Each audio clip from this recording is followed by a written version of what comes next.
Sekolah SMA Negeri 1 Penanganan.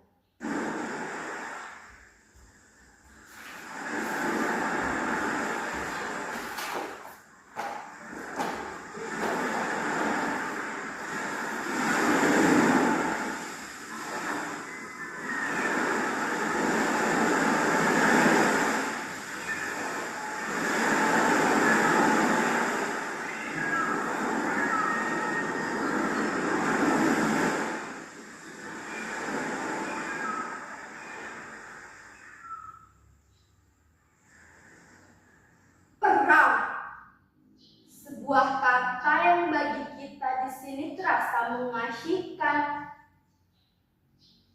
Sebab cuma permainan, cuma game yang bisa kita lakukan kapan saja kalau kita mau. Bahkan bisa menghabiskan waktu kita berjam-jam di depan layar ponsel, laptop, atau komputer sambil menikmati makanan dan minuman yang lezat.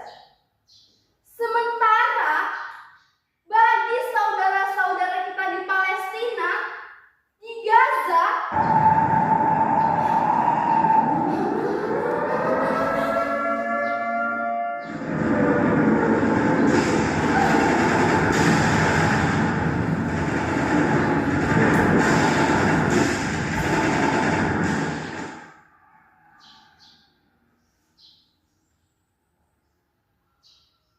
siapapun mereka, apapun agamanya, perang telah mengubah seluruh mimpi dan masa depan mereka.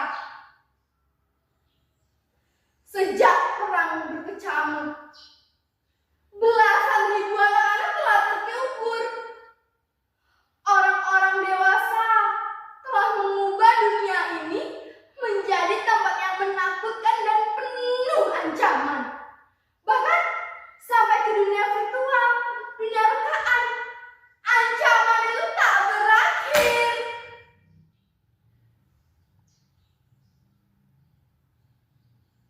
Mengapa Tuhan tak menciptakan bumi yang lain, tanah yang lain, yang hanya dihuni oleh anak-anak, dipenuhi dengan tempat-tempat bermain, rumah-rumah yang tentram, makanan yang cukup, dekat persahabatan dan persaudaraan.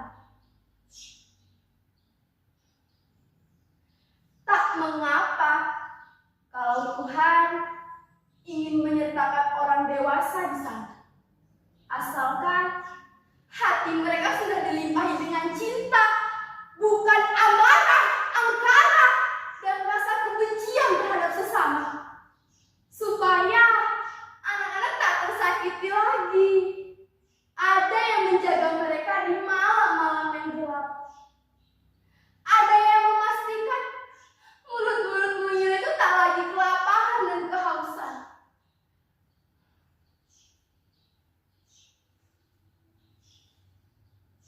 Aku mendapatkan perahu itu beberapa mil dari sini. Berhari-hari aku menyusuri pantai mencari perahu nelayan yang tak terpakai lagi. Beruntungnya Pak Nyoman, nelayan tua yang baru saja mendapatkan bantuan perahu baru, memberikan perahu lamanya itu untukku. Dengan dibantu Pak Nyoman lah, aku menyusuri laut dangkal ini hingga ke tempat ini. Dengan perahu itulah maksudku aku dan teman-temanku, Made, Joshua, Christine, Ali, Butet, Harun, dan Melin akan pergi jauh, jauh sekali. Mungkin sekarang kalian diam-diam bertanya, mengapa aku sendirian? Di mana teman-temanku itu? Sabarlah, pelan-pelan kalian akan mengenal mereka. Mereka ada, hanya terkadang seolah-olah tak ada, atau mungkin memang dianggap tidak ada. Aku malahan prihatin karena tak berhasil menemukan kalian. Aku sudah mencari kalian. di rumah-rumah kalian yang baru itu di Kampung Maya, mengunjungi alamat kalian satu persatu, meninggalkan pesan, tapi tak satu pun dari kalian yang membalas pesanku itu. Tak mengapa, mungkin aku memang bukan teman yang asyik. Aku kutu buku, introvert, tak pernah ada soal-soal kekinian yang biasa menjadi keseharian kalian di Kampung Maya itu. Itulah mengapa aku mengisi ke daerah pantai ini hingga menemukan ide sederhana, membuat perahu persaudaraan yang akan berlayar menuju ke laut lepas Gaza. Saat perahu ini aku tampilkan di sosial media, kalian malah menertawaiku dan menganggapku sakit. Makanya jangan kebanyakan baca novel, bisanya berhayal dulu. Kasihan hidup di zaman teknologi, tapi jiwanya masih nenek moyangku seorang pelaut. Urusan Gaza sudah ada yang lebih pantas mengurusnya. Jangan ngadi-ngadi. Itu perahu, itu buat mancing ya jebol. Gimana mau dibawa berlayar? Pelawak, saya nggak lucu. Ya, begitulah kalian menanggapi ajakanku. Aku memang hampir saja merasa sudah tak waras dengan hidup ini. Tapi untunglah pada suatu malam, Made, Joshua, Christine, Ali, Butet, Harun, dan Lilin, teman-teman lamaku datang. Mereka mengunjungiku di pantai ini. Saat itu, aku sedang tertidur di perahu ini. Idenya sederhana. Bermula dari hobiku memainkan game peperangan dan rasa kasihan yang tiba-tiba saja muncul terhadap nasib korban perang anak-anak di Gaza. Aku mengumpulkan teman-temanku dan mengajaknya untuk melakukan sesuatu.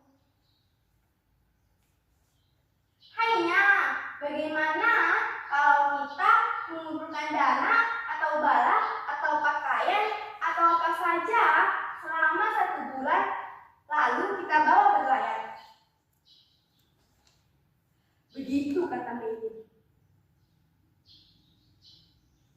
Aku akan membuat sebuah lagu cinta untuk anak-anak di Gaza. Lagu itu akan kita sebarluaskan di seluruh media sosial. Nah, dari situlah kita bisa mendapat empati dan sejumlah dana untuk membantu Gaza. Ide Joshua yang ini langsung disetujui oleh Butet karena keduanya memang hobi bermusik.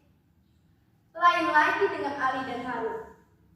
Keduanya mengajarkan untuk makan secukupnya dan tidak berfoya-foya sebagai rasa hormat kepada anak-anak di Gaza. Sedangkan Christine menyarankan untuk menulis surat mengadu kepada Tuhan dan mengirimkannya ke Yerusalem, ke tembok ratapan. Ya, semuanya sudah kulakukan. Sebisa-bisaku, semampu-mampuku demi membuat sahabat-sahabatku itu bahagia dan juga bangga karena memilihku. Lihat, di perahu ini sudah kami kemas semuanya. Surat-surat, sajak, sepenggal doa, air suci dari pura, kuil, gereja, apa saja. Aku akan melarungkan perahu ini menuju ke laut lepas. Semoga samudra dan cakrawala menyimpannya sebagai bisikan cinta kepada anak-anak di Gaza.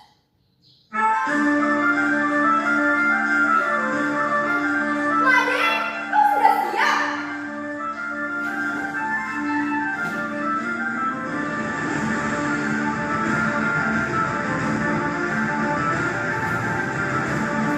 lihat, perahu ini sudah kuperbaiki dengan sangat teliti. Bagian-bagian yang rapuh sudah kutambal dengan lem. Aku juga sudah membawakan RCT pesananmu. Kau tidak usah khawatir, sahabatmu ini masih cekatan seperti dulu. Christine, Joshua, kenapa kalian diam saja di situ? Ayo sini, aku tunjukkan apa yang sudah kulakukan. Kalian berdua pasti senang. Lihat, surat-surat untuk Tuhan sudah kukumpulkan. Sebagian sudah kukirimkan melalui pos, dan sisanya akan kita bawa berlayar bersama. Oh ya, ini juga, ini komik kesukaan kalian sudah kubawa. Kalian tinggal duduk manis dan menikmati ceritanya. Silakan sahabatku yang tampan dan cantik. Ali Harun, maafkan aku sahabatku. Aku tidak membawa ketapelmu. Aku pikir kita tidak akan membutuhkannya lagi. Tidak ada siapapun yang harus kau hajar dengan senjata batumu itu. Butet, horas tak, rindu kali aku denganmu. Lama tak dengar kau menyanyi.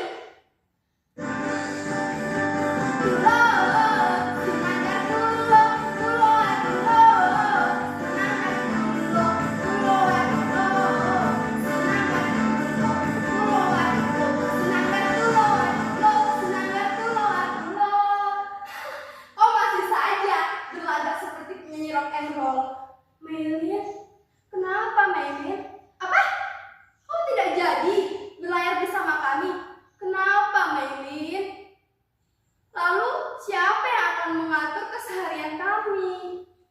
Kami tidak pandai manajemen, apalagi akuntansi. Lalu bagaimana kalau tiba-tiba ada orang asing yang mendatangi perahu ini dan menanyakan ini itu? Hanya kau yang menguasai bahasa Inggris, Prancis, Jerman, Rusia. Apa? Kau mau ikut orang tuamu ke Australia?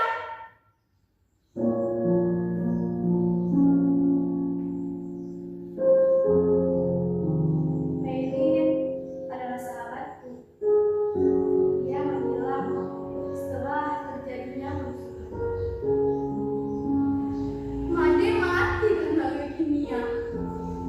Dia tak tertolong karena ayahnya hanya seorang nelayan.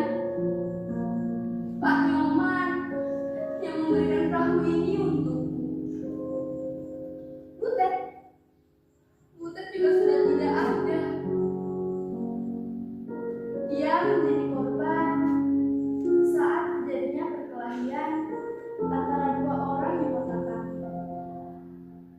Ali dan Harun, 1 tahun setelah mereka pulang ke negerinya, aku sempat melihatnya di berita di televisi.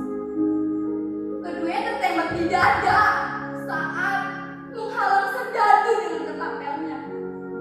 Christine, Joshua, keduanya ikut terkubur dengan runtuhan gedung yang hancur dalam ledakan bom.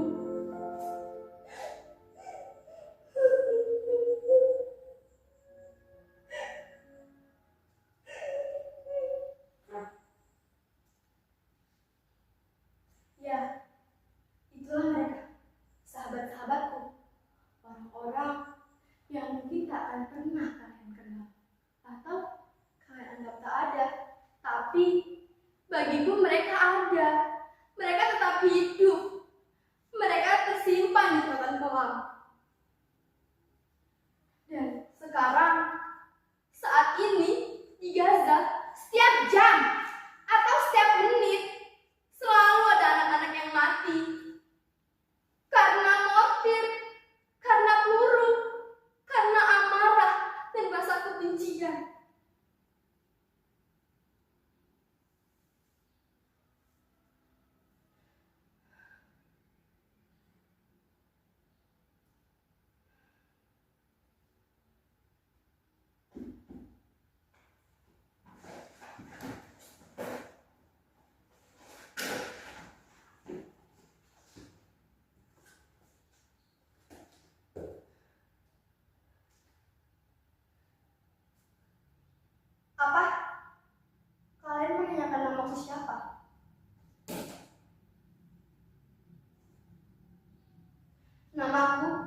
Nusantara.